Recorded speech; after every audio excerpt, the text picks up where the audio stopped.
ہمارے انڈیا کے بہت بڑے تھی محمد کی یاد اللہ کے ساتھ دادر ہمارے ساتھ قائم بیان کرتے مدنی میاں دعوت القدسیہ، وہ فرماتے ہیں کہ میں ایک جگہ گیا تو ایک شخص سے پوچھا، آج اس بارے میں موضوع تھا کہ آج کل لوگ بچوں کے نام عجیب و غریب رکھتے تھے، نئی جنریشن آتی ہے ان کیا نام ہوتے ہیں کیا نام ہوتے ہیں، تو نام ہمیشہ اچھا رکھنا چاہیے۔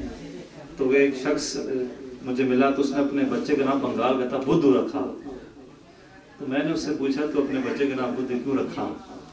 اس نے کہا جی اس لیے کہ کہیں یہ پیارا نام رکھوں گے اللہ کو پیارا نہ ہو جائے۔ انہوں نے کہا واہ تیری بھی کیا سوچ ہے، اللہ کو پیارا نہ ہو جائے۔ میں پرماتما ایک بندہ مر کو ملا اور اس سے پوچھنے کہا جی میں اپنے بچے کا نام غلام غوث رکھا۔ میں نے کہا ایسے ہی پوچھ لوں کہ تو نے اپنے بچے کا نام غلام غوث کیوں رکھا ہے؟ تو آپ نے فرمایا میں اس سے پوچھا کہ تم نے اپنے بچے کا نام غلام غوث کیوں رکھا ہے؟ تو اس نے کہا بڑا پیارا جواب دیا، 3 جواب دیے کہتے ہیں اس نے۔ پہلا جواب اس نے دیا، اس نے کہا اس لیے میری زندگی پتہ نہیں کتنی ہونی ہے اور آج ہوں کل نہیں ہوں، لیکن اگر اللہ نے اسے زندگی دی تو یہ بڑا ہوگا تو آنے والے لوگ سمجھ جائیں گے کہ اس کے والد کا عقیدہ کیسا تھا۔ تو اس نے اللہ غلام غوث تو کہے گا غوث کے ماننے والا ہے، اس لیے میرا عقیدہ ان کو پہلے ہی پتہ چل جائے گا، میں نہیں کہوں گا کہ میرا عقیدہ کیا ہے۔ پھر کہتے ہیں پھر یہ ہوگا۔ دوسرا اس نے کہا یہ وجہ ہے کہ لوگ اسے کہیں گے غلام غوث غلام غوث غلام غوث، سارے کہیں گے، تو کیا بعید ہے جن کا غلام پہ نام رکھا وہ بھی کہتے ہیں یہاں جی میرا ہی غلام ہے، وہ بھی کہتے تو ہاں باقی غلام غوث ہے۔ لوگ تو کہیں گے وہ کہہ دیں ان پہ نام رکھا ہے تو پھر تو میرا پار ہو جائے گا۔ تیسرا بھی انہوں نے بڑا پیارا جواب دیا، انہوں نے کہا جی اس لیے رکھا ہے کہ جو غوث کو نہ ماننے والے وہ بھی اسے غلام غوث ہی کہیں گے، جو کہتے ہیں غوث نہیں کہنا چاہیے وہ بھی اس کو جب کہیں گے تو کہیں گے غلام غوث غلام غوث غلام غوث، ان کو اور تکلیف ہوگی کیونکہ غوث کے نام ماننے والے بھی ہیں۔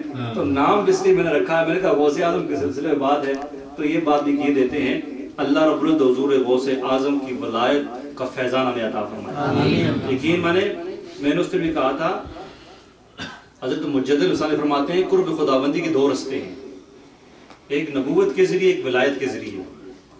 ولایت کا فیضان نبی صلی اللہ علیہ وسلم کی امت میں جو تقسیم کرنے والی ذات ہے وہ مولا کائنات کی ذات ہے۔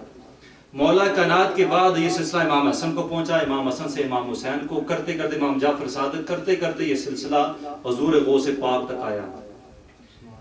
شیخ عبد القادر جیلانی رضی اللہ تعالیٰ عنہ پھر فرماتے ہیں وہ مقام غوثیت پر فائز ہوئے، فرماتے ہیں ابھی بھی حضور غوث پاک مقام غوثیت پر فائز ہیں۔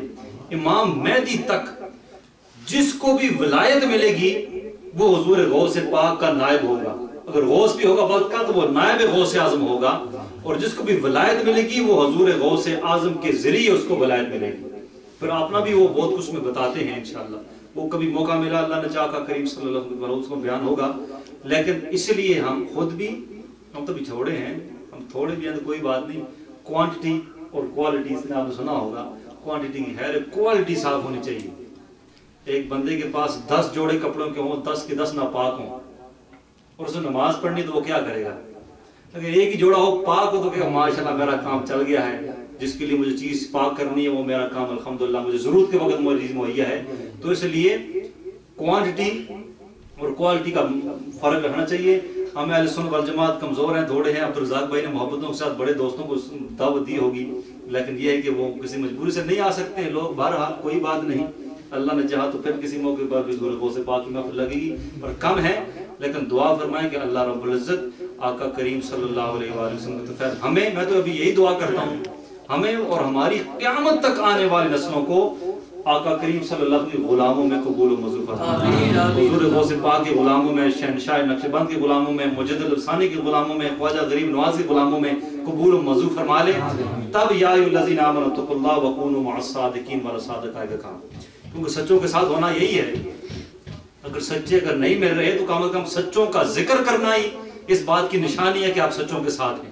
اب سچے آپ کہاں ڈھونڈیں گے؟ امریکہ میں کہیں کو میکڈونلڈ پہ تو سچے ملتے نہیں، یہاں پر کہ آپ کہیں گے $2 لگا آج کل تو وہ لے لیں گے تو مر جائیں گا، وہ سچے نہیں ملیں گے۔ سچے اگر یہاں نہیں ملتے، سچوں کے ساتھ ہونے کا ایک رستہ یہ ہے کہ خود بھی سچوں کا ذکر کرو، اور وہ لوگ جو سچوں کا ذکر کرتے ہیں ان کے ساتھ ہو جاؤ، تو اس کا مطلب یہ ہوگا یہ ایک ذریعہ ہوگا اور ہمارے پاس ایک ترازو ہوگا تولنے کے لیے کہ ہاں جی ہم الحمدللہ سچوں کے ساتھ ہیں. اللہ رب العزت ہم کو سچوں کے ساتھ رکھے, سچوں کے ساتھ مدد فرمائے, سچوں کے ساتھ اٹھائے. آمین بجائے نبی امین صلی اللہ علیہ وآلہ وسلم. جی